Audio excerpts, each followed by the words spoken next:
For many years, gardeners have been told a persistent story. We've been taught that the key to fast, successful composting is hard physical work. The common advice is to turn your compost heap regularly with a fork. This action is said to aerate the materials, mix everything together, and speed up the decomposition process.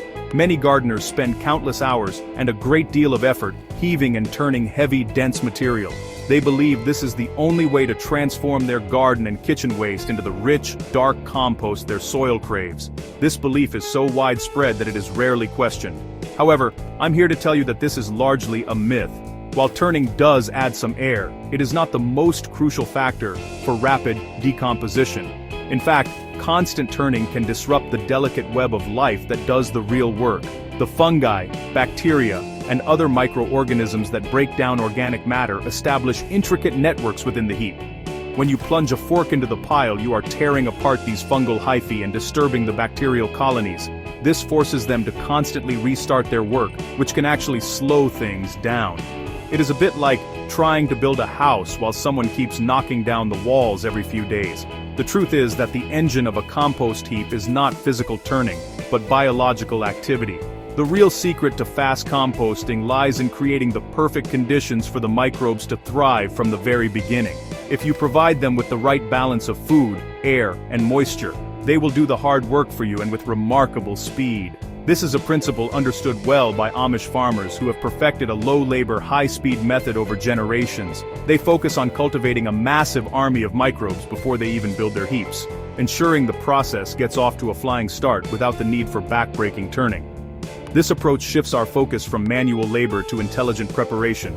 Instead of seeing a compost heap as something to be physically managed, we can view it as a living ecosystem that we need to nurture. The goal is to build the heap correctly once, inoculate it with a powerful population of microorganisms, and then step back and let nature take its course.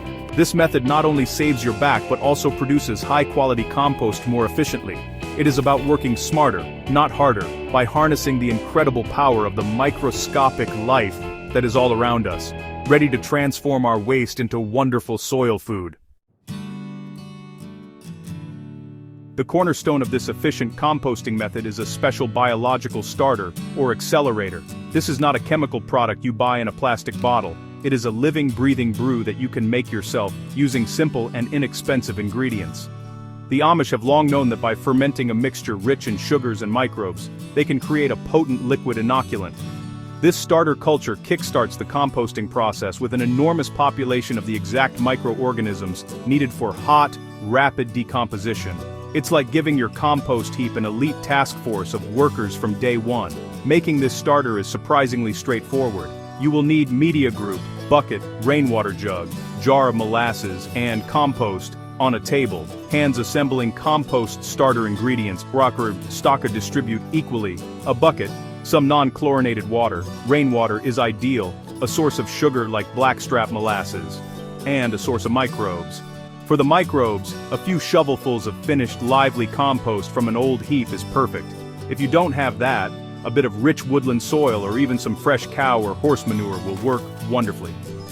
The purpose of these materials is to provide the diverse range of bacteria and fungi that will populate your new heap.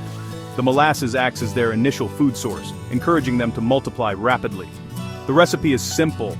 In your bucket, mix about 20 liters of non-chlorinated water with a cup of blackstrap molasses. Stir it well until the molasses has completely dissolved into the water, creating a sweet, brown liquid. Now, add your microbial source for a couple of large handfuls of mature compost or fresh manure. Give the mixture another good stir, then cover the bucket loosely to allow gases to escape, and leave it in a warm, shady spot for a day or two. You're not aiming for a long fermentation, just long enough for the microbes to wake up and start reproducing in their sugary feast. After 24 to 48 hours, your microbial accelerator is ready. You might see some gentle bubbling, or notice a sweet, earthy fermented smell. This is the sign that you have successfully brewed a liquid teeming with billions of active microbes. This is the secret sauce that makes the whole system work so well. Instead of waiting for the native microbes on your green and brown materials to slowly build up their numbers, you are introducing a pre-mobilized army.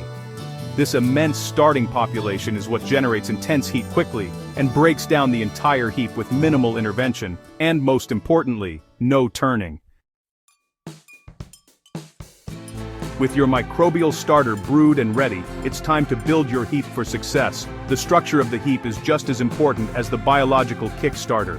A well-built heap ensures that air and moisture are distributed correctly, providing the perfect habitat for your microbial army. First, you need to create a base that allows for airflow from underneath. This is vital. Lay down a foundation of coarse, twiggy material, such as raspberry canes, woody stems, or even broken-up pallets. This creates an air plenum, a space that draws air up into the center of the heap as it heats up, providing oxygen without turning. Next, you will begin layering your green and brown materials. Browns are carbon-rich materials, like straw, shredded cardboard, wood shavings, and dry leaves. Greens are nitrogen-rich materials, like grass clippings, kitchen scraps, fresh weeds, and manure. A good rule of thumb is to aim for a ratio of about 2 parts brown to 1 part green by volume. Start with a thick layer of browns on top of your woody base, then add a thinner layer of greens. The key is to build in alternating layers, a bit like making a lasagna.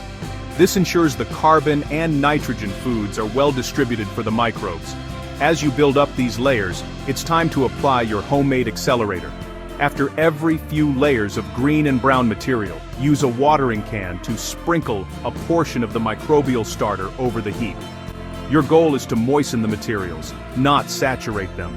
The compost should feel like a well-wrung-out sponge. This liquid carries the microbes deep into the pile, ensuring they are present throughout. Continue layering, browns, greens, starter, browns, greens, starter, until your heap reaches a critical size. For hot composting to work, the heap needs to be at least 1 meter high and 1 meter wide. This size provides enough insulation to hold the heat generated by the microbes. For an extra boost, you can include some useful extras in your layers. A light scattering of biochar can provide a fantastic, porous home for microbes, enhancing the life in your final compost. Rock dust adds a wide range of trace minerals, which will make your finished compost even more nutritious for your plants. Once built, check the moisture one last time and water the top if it seems dry. The heap should start to heat up within a couple of days. You can check this by pushing a metal rod or even your hand into the center. It should feel noticeably hot. If it does not heat up, it is likely too dry. Add more water, or needs more nitrogen-rich greens. Once your heap is built, inoculated, and has reached a good temperature, your main job is done. The microbial army is hard at work. You may be tempted to interfere, but it's best to leave it be. A common issue is a bad smell, which usually indicates a problem.